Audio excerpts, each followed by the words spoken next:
علی وہ ہے جس کی تلوار صرف لوہے کو نہیں باطل کو بھی چیرتی تھی، جو بچپن میں اسلام پر ایمان لایا اور جوانی میں اسلام کا محافظ بن گیا۔ وہ ہے حیدر کرار۔ بدر کا میدان، 313 مومن، 1000 کفار کے مقابل جب ہر طرف تلواریں چمکیں تو محمد علی نے فرمایا، علی میرے ساتھ ہے اور میں علی کے ساتھ ہوں۔ علی کی تلوار چلی اور عرب کے بڑے بڑے پہلوان زمین چاٹنے لگے۔ ہر نعرہ لا فتح الا علی، لا سیف الا ذوالفقار بن گیا۔ جب عمر بن عبدود خندق پار کر آیا اور ہر صحابی کی زبان خاموش تھی تو علی اٹھا۔ محمد علی نے فرمایا، آج مکمل ایمان مکمل کفر کے مقابل ہے۔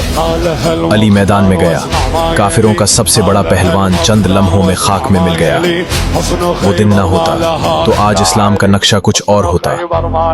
خیبر کا قلعہ ناقابل شکست، ایک ایک کر کے سب واپس آ گئے۔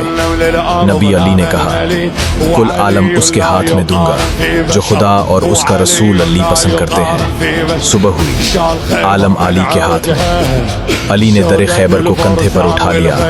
نہ صرف دروازہ بلکہ غرور، تکبر اور ظلم بھی جڑ سے اکھاڑ دیا۔ علی صرف تلوار کا نام نہیں، وہ علم کا دروازہ ہے جس کے بارے میں نبی علی نے فرمایا، میں علم کا شہر ہوں، علی اس کا دروازہ۔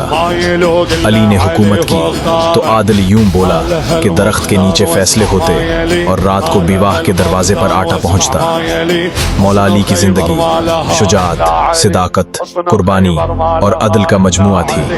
جب مسجد میں نماز کے سجدے میں زہر آلود تلوار لگی تو فرمایا، فزت ورب الکعبہ، قسم ہے رب کعبہ کی میں کامیاب ہو گیا۔